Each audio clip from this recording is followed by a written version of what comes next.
अरे जासूस तुम? मैंने मंजीत से मुकाबला होते ही प्रश्न पूछा था। आश्चर्य की बात थी, मैं पहचान नहीं पाया था और मंजीत का मुंह देख रहा था। बोला, हद हो गई सर, रेजिमेंट का रेजिंग डे और मैं ना हूं, कैसे हो सकता है? मंजीत का उत्तर था, मंजीत सहज था, खुश था, हंस रहा था, लेकिन मैं चिंतित था। मैंने फिर पूछा, लेकिन तुम तो? मैं रुक गया था। मंजीत ने मुझे थोड़ा आंखों से घूरा था और सावधान होने के लिए एक सिग्नल दिया था कि मैं आगे कोई इंक्वायरी ना करूं। लेकिन मैं तो जानता था कि मंजीत कहां था, किस मिशन पे था, क्यों था। मैं मेजर कृपाल वर्मा, आर्मी से रिटायर हूं, तोपखाने में था और लड़ाई के दौरान में, अब जैसे मंजीत की बातें, मैं काफ़ी पट्टों के साथ मैंने काम किया था और लिखने का काम भी मैं करता था। लिखना मेरा बचपन से शौक था और मैं आर्मी में भी खोल खिल के लिखता था और छपता भी था। मंजीत को देख के मैं हैरान था। मंजीत का मिशन था पाकिस्तान में, जो हो रहा था पूर्वी पाकिस्तान में, उसकी सूचना लेकर मुजीब तक पहुंचाना। मुजीब को पाकिस्तान में ये बताया गया था कि पूर्वी पाकिस्तान में सब आराम से रह रहे हैं, सब अमन चैन है और समझौता है और वो उनको प्राइम मिनिस्टर बनाएंगे। लेकिन हाउस अरेस्ट कर रखा था। किसी को नहीं पता था कि मुजीब को कहाँ हाउस अरेस्ट कर रखा है, मुजीब किस हाल में है, कहाँ है और कैसे पहुंचा जाएगा वहां। लेकिन मंजीत का मिशन था। मंजीत के लिए तो पाकिस्तान अननोन टेरिटरी था। पता लगाना, मैसेज पहुंचाना दुर्घर्ष काम था।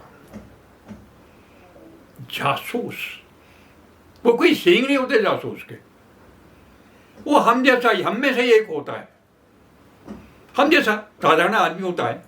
ऐसा ही मंजीत था, सिर्फ थोड़ा दाढ़ी वाड़ी बना रखी थी वहां के लिए, मूछें थोड़ा बनाव श्रृंगार कर रखा था उसने, लेकिन था गट्स वाला मंजीत। मैं जानता था कि मंजीत मौत से हाथ मिलाने वाला युवक था। मैं जानता था मंजीत निडर था। मैं ये भी जानता था कि मंजीत भेड़िए की तरह खुंखार था। जब वक्त आता था तो आदमी को फाड़ के खाता था।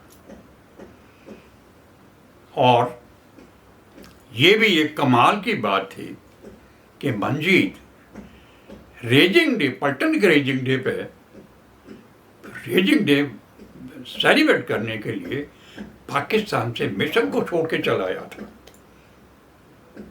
मैंने पूछा, मम्मी कहाँ है?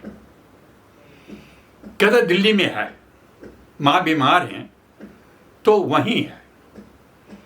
फिर मुस्कुरा गया और फिर उसने मुझे इशारा किया कि मैं अभी ज़्यादा बातचीत ना करूं। I wanted my self of. लेकिन मेरे दिमाग में तो रील शुरू हो गई थी, काम शुरू हो गया था, कहानी शुरू हो गई थी कि मंजीत का जो मिशन था, क्योंकि पाकिस्तान में, पूरी पाकिस्तान में महाघोर संग्राम चल रहा था, जीनोसाइड चल रहा था, बंगालियों के साथ में बहुत बुरा काम हो रहा था। और जो उनका इरादा था वो ये था कि मुजीब को उन्होंने सिग्नेचर कराने के बाद में, समझौते पे साइन कराने के बाद में टांग देना था, कोई पीएम नहीं बनाना था। It was a very very foul intention. और इस बात की भनक हिंदुस्तान को लग चुकी थी, और इसलिए मंजीत को चुना था इस काम के लिए। और आप मानेंगे मंजीत अपने मिशन में सफल हुआ था। और इससे पहले कि पाकिस्तानियों को भनक लगती, वो दिल्ली में अपनी बेटी का जन्मदिन मना रहा था। It was a great feat achieved by Manjeet.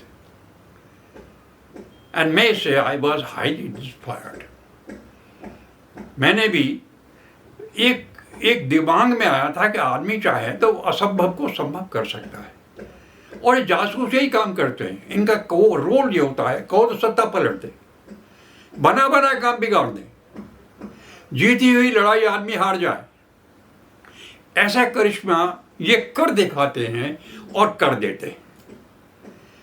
On the contrary आप रिस्क देखें, अगर जासूस पकड़ा गया तो सजाए मौत, जेल में कब तक रहना पड़ेगा, कितनी यातनाएं भोगनी पड़ेंगी, पूरा कैरियर चौपट हो जाएगा, and you know it is hell to pay. लेकिन काम तो काम है, मिशन तो मिशन है, हम में से किसी ने करना है, करते।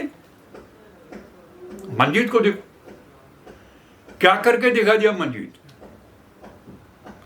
और मंजीत की घटना से इंस्पायर होकर मैंने एक उपन्यास लिखा था, ज्वालामुखी। ये कलकत्ता में मैं था तब, सनमार्ग में अखबार था, सनमार्ग हिंदी का, कलकत्ता में, उसमें धारावाहिक में छपा था। और आप मानेंगे अखबार मरते मरते जी उठा था। संडे को हर आदमी को इंतजार रहता था कि वो सनमार्ग पढ़ेगा और उसमें ज्वालामुखी को जरूर पढ़ेगा कि क्या हुआ, मेजर शिवकांत ने क्या किया। तो उसमें कैरेक्टर था मंजीत का, फिक्टिशियस कैरेक्टर मैंने लिया था। उसके बारे में बड़ी क्यूरियोसिटी आती थी, बड़े पत्र आते थे। मौका लगे आप भी ज्वालामुखी पढ़ के देख लें। आज के लिए इतना ही। अगर आपको मेरी बात पसंद आई हो तो कृपया इसको शेयर करें, लाइक करें और सब्सक्राइब करें। आज के लिए बस इतना ही।